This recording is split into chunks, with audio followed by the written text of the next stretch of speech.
You're right there, Mark here from 6 Plus with another instalment of the Sons of Behemat Battletome for you lovely lot. 3rd edition, if you want to follow along, grab yourself one of the copies. And we are going over the Titanic trophies, the artifacts of powers today. So they are on page 63. So let's crack on with the list. And there are 4 of them to go over.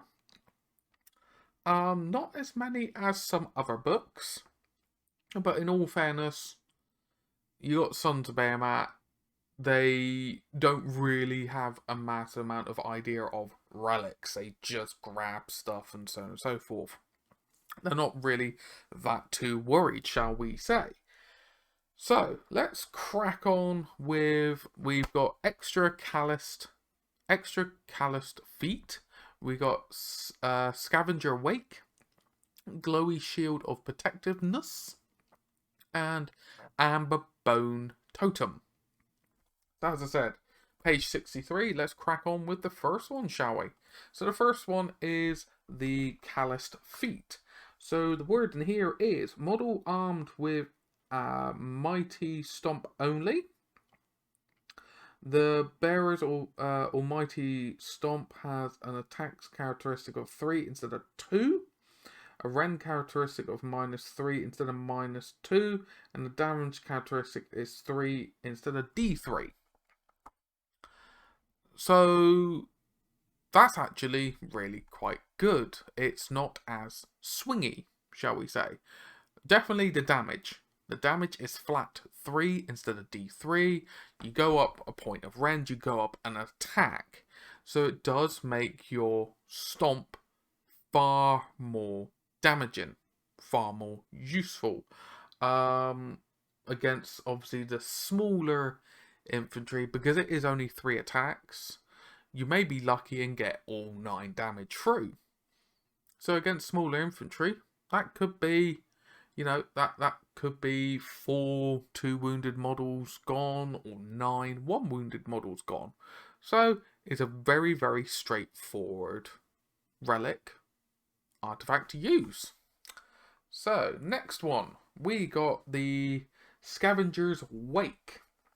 Once per battle, at the start of the combat phase, you can pick one enemy unit within 3 inches of the bearer and roll a number of dice equal to the number of models in that unit to a maximum of 10. For each 4+, that unit suffers 1 mortal wound. So it's a roll-off ability that causes mortal wounds. 50-50 chance on a 4-up. It's once per game. I would say that is the downside, is a once per game 50-50 chance. You are capped to 10 dice, 10 infantry. It is quite useful to use against tanky units that don't have a ward save, because it's just flat mortals. I do like it. I like the thematic of it, that these giants and gargants are just walking along and they've got bestial creatures following them and they're attacking the smaller prey in front of the giants, which just could be humans, it could be orcs, it could be beastmen, whatever. As I said, the only con I would say to it is a once per game ability on a 50-50 chance. Myself, preferably, I would prefer it on a slightly higher chance for a once per game ability. But other than that, I have used it in a few games and it has been quite spicy if you are lucky with the dice rolls. So let's crack on with the third one, which is the Glowy Shield of Protectiveness.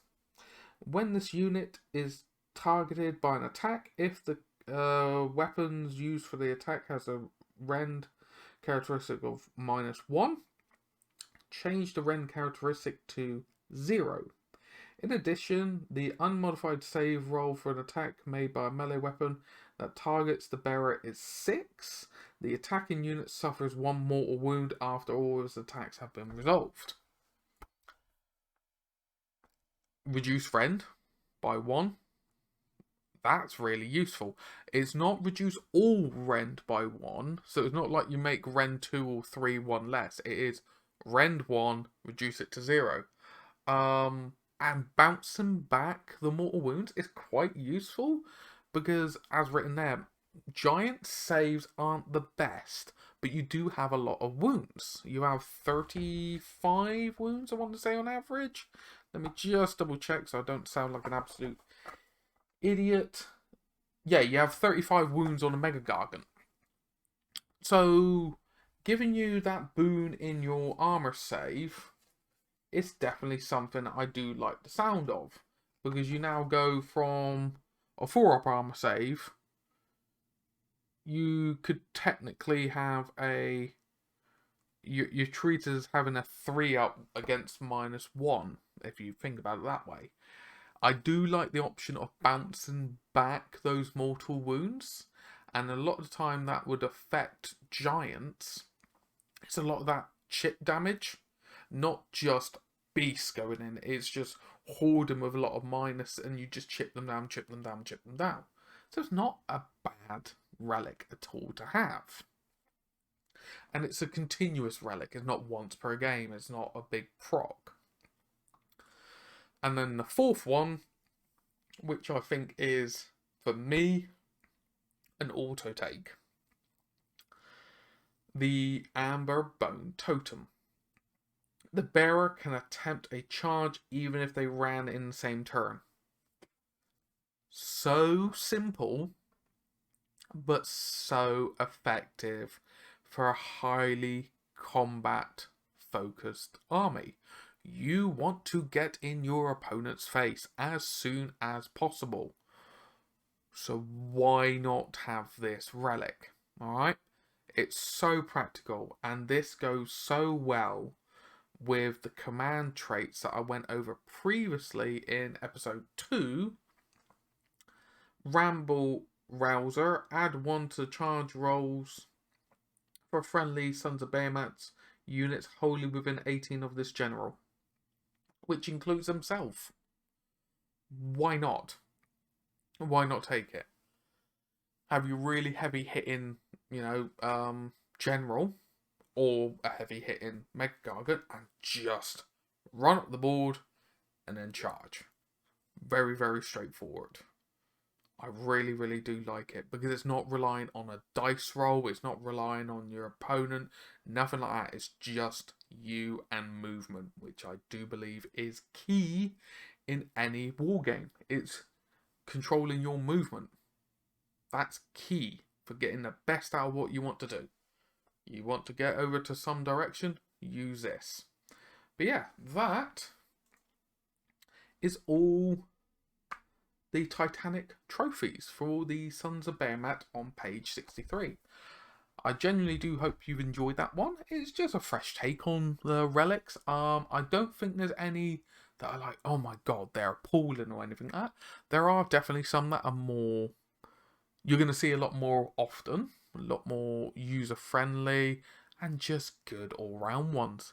But I genuinely do like them all. I do like, when I'm playing my far more casual narrative games, just rolling on the dice and seeing what I get, because I do think all 4 of them are very, very viable.